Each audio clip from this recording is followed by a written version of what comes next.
Does the person you are with encourage you to read? You have to ask, what does he bring for me? Roses or books? If someone has a stake in making you better, that person will push you towards books. Books are what we all need.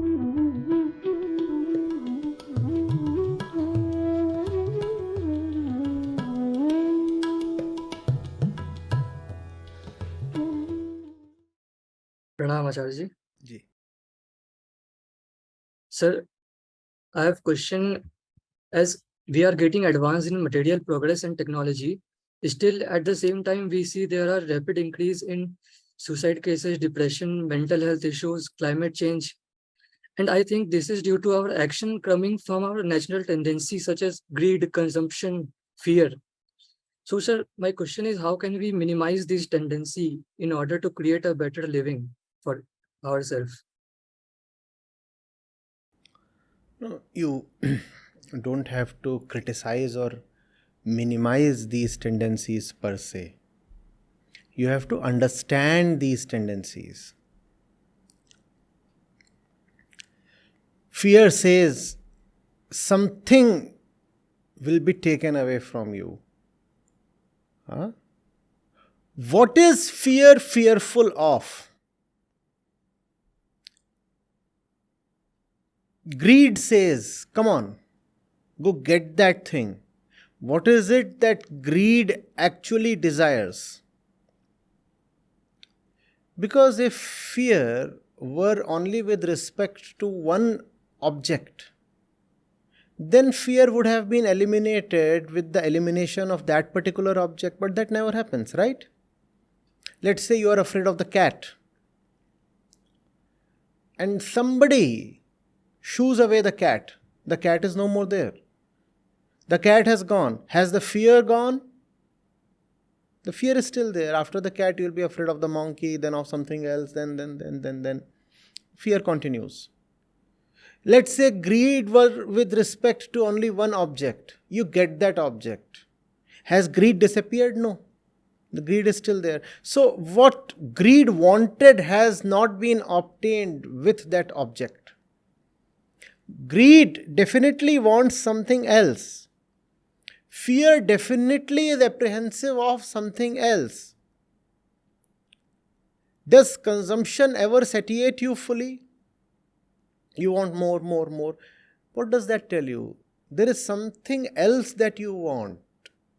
You do not know your urge to consume, therefore you are consuming the wrong things. And when it comes to greed and consumption, you also have words like lust, like the tendency to accumulate and hoard. They all belong to the same family.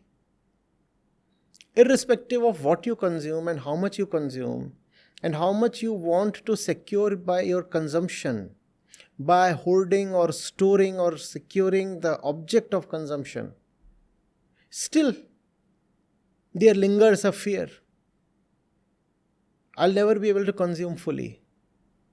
I'm still not feeling fulfilled. Irrespective of the quantum of consumption, I'm still much at the same place internally. So, we have these instincts, and those instincts are telling us something about ourselves. And that's the way of self-knowledge. How will you know yourself? There does not exist any tangible entity called I within you. Go get yourself x-rayed, dissected. You will never be able to locate the I within you.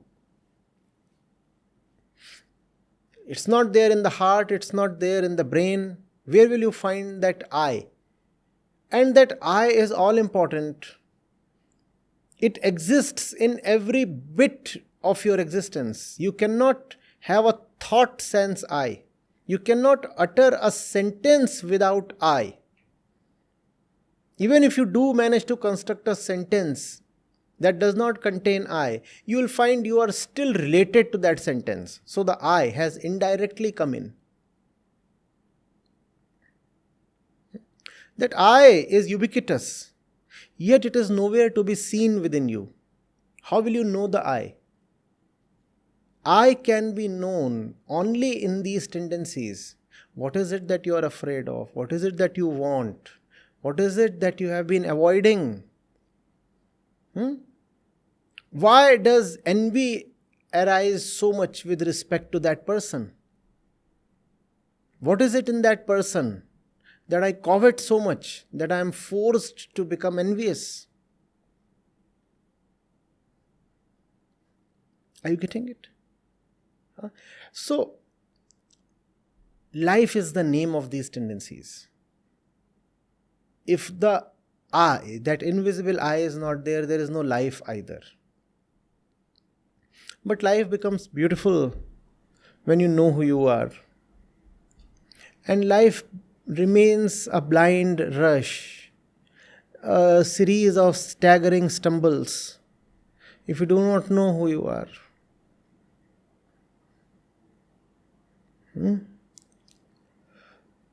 Never suppress these things when they arise within you.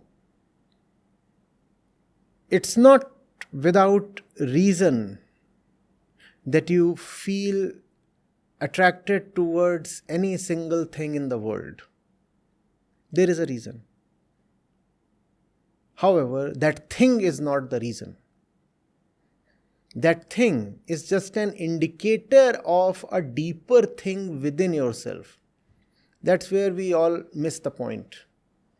If you feel attracted towards something, it could be a job, it could be a car, anything, a house, a woman, anything, a party. If you feel attracted towards something, you feel that the attraction is towards that thing. No. It's not that thing that you want. Nobody wants the things that he desires. No thing has ever managed to satisfy any person. However, you do want. The want is real. The thing is not. You cannot say, I do not want, because you experience the want. The want is what makes you the person that you are. The want itself is existence.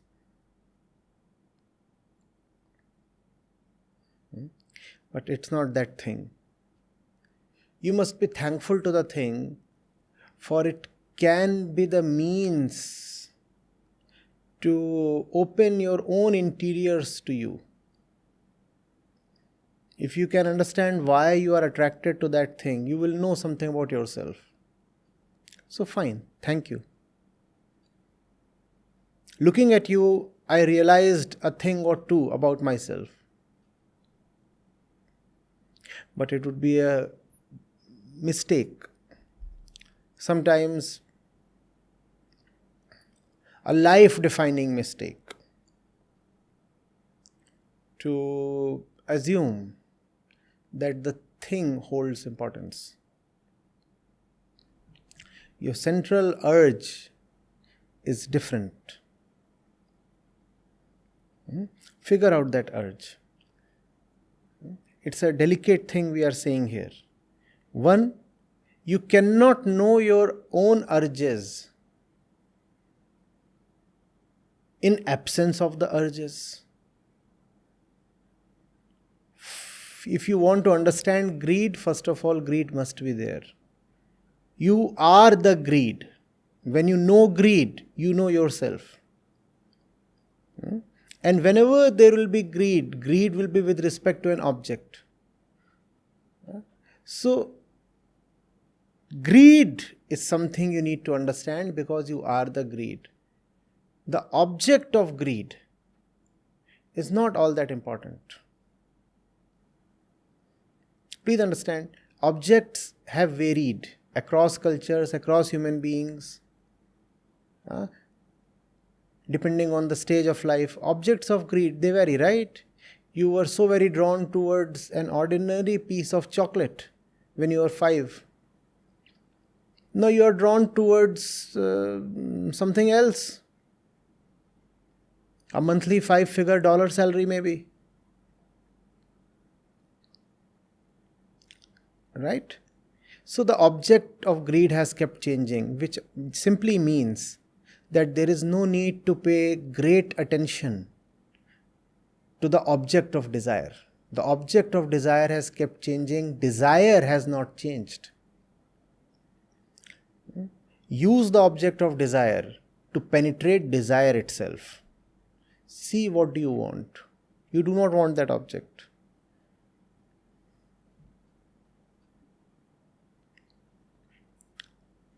When you are able to neutralize yourself with respect to an object, it's a favor to both the parties. Especially if the object is a conscious entity. You are relieved of the object and the object is spared of your desire. Both of you can then heave a sigh of relief, as they say.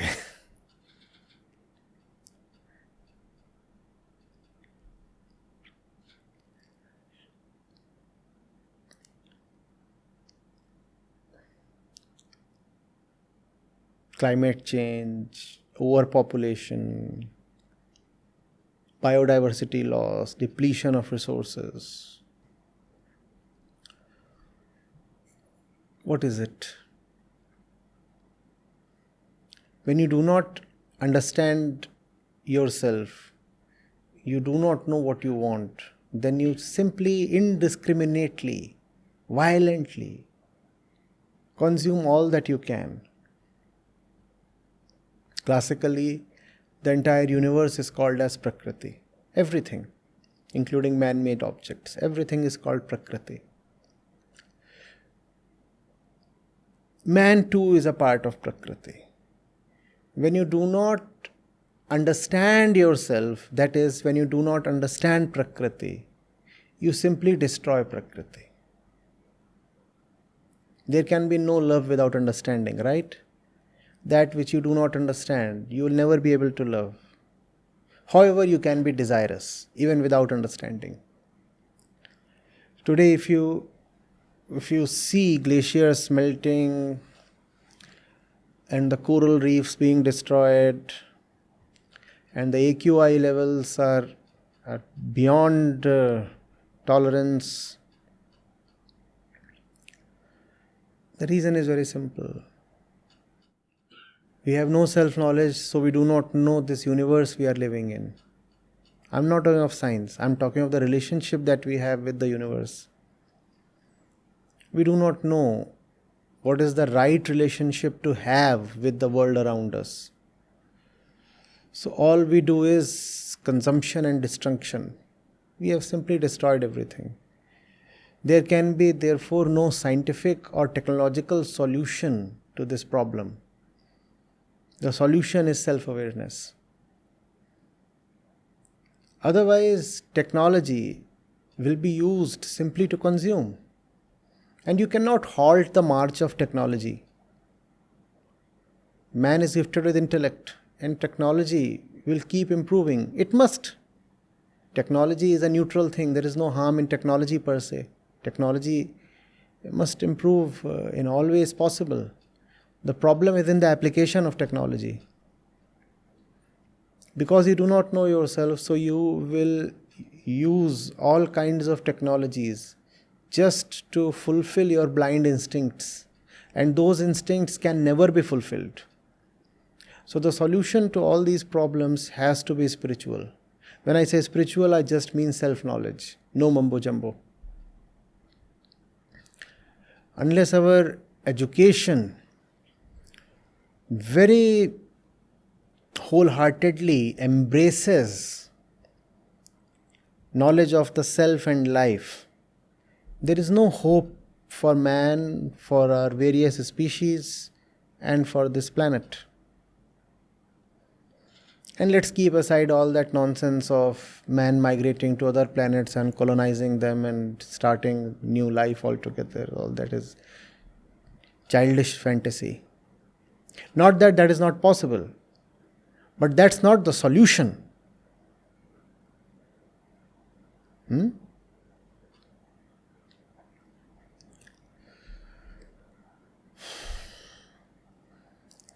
You are in IIT. See how your education has been throughout your journey from nursery till class 12th, as they say K-12, and now in your B.Tech or M.Tech program, and after that you might decide to go for a PhD. See, all the while you have just been prepared to consume. The entire focus of education has been to make you someone who will earn well. Right? People celebrate gaining entrance into IIT not because they love knowledge, but because they know that fat packages are now guaranteed. Right? The entire emphasis has been on consumption. If you can get into IIT, you will get to consume a lot. If you can get into one of the IITs, you will be able to bite into the big apple, the United States. Especially if you can get into computer science, you will have a fat dollar salary. And that's what is celebrated. That's what the entire preparation cycle is about, class 8th till class 12th, the entire coaching industry, everything. Who wants to just know and learn? And I'm not even talking of self-knowledge here. I'm talking of knowledge of the world. Even that is not something that is respected. All that is respected is consumption.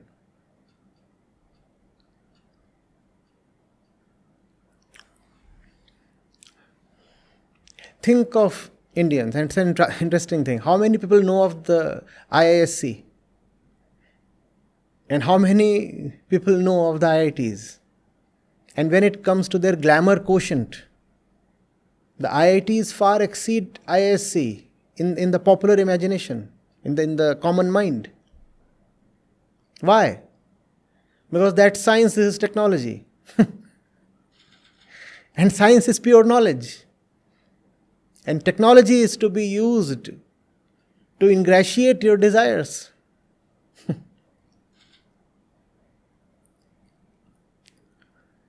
So education has to change.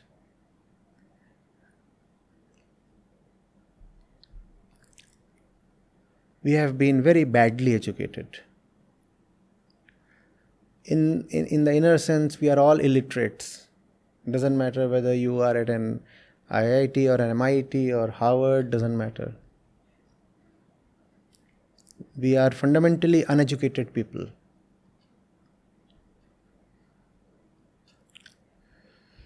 How can you call a man educated if he knows nothing about who he is in the first place? Think of it. It's amusing.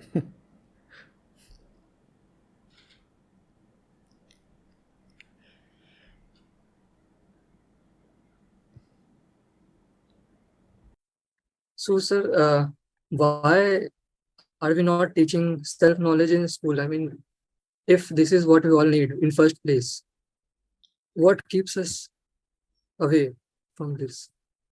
Give me the authority, I'll make the right policies.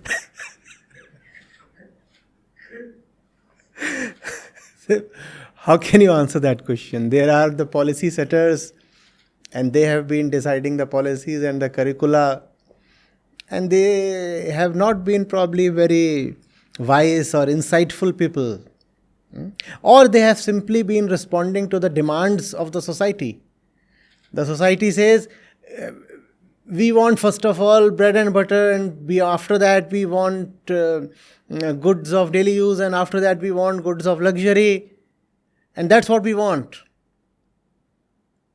We have no patience with all this self-knowledge and whatnot. We want to consume. And when we look at Our peers in the West, we feel envious. How are they in the West consuming so much? Their per capita electricity consumption is so high. The number of vehicles per 1,000 members of the population is so high there. Iron ore consumption per capita is so high there. Food consumption, meat consumption, dairy consumption, consumption of all imaginable goods is many, many times there. Why are we just left behind? We want to catch up. And what does catching up mean? We'll destroy the planet just as much as they do. That's what is happening.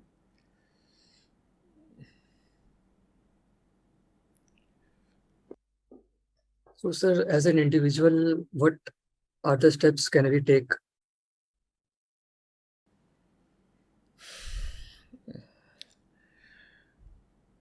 If there are kids in your vicinity, be very responsible towards them.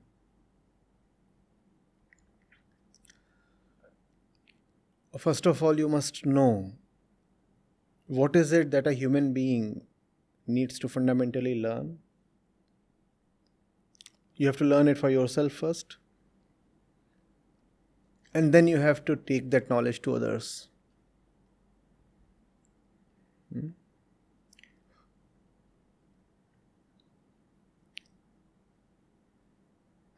Helping others, edifying others. With self-knowledge, you realize is of much more value than just ingratiating yourself. So that's probably the only way. And that's also been the only way possible historically. Know it for yourself and then disseminate it to others.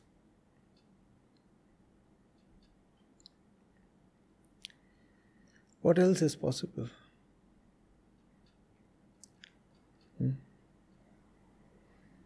Utilize your resources, your means, your intellect, your powers, and see how it can be done.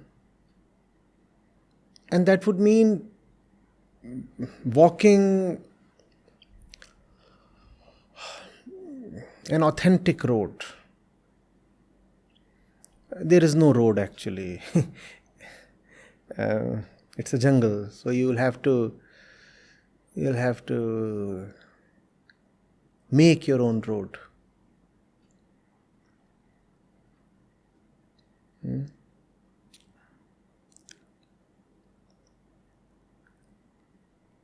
I don't know, I'm not in a position to conclusively answer this because even I am still in the process. And one then must have the faith, the love, the courage to continue to be in the process. Because there is no laid out road, there is no royal highway ready made in advance waiting for you. You have to proceed step by step and see what's the next thing to be done. What you want to, however, always remember is that it's important and it's lovely. There is no possibility of giving up. It's just so important and it's joyful.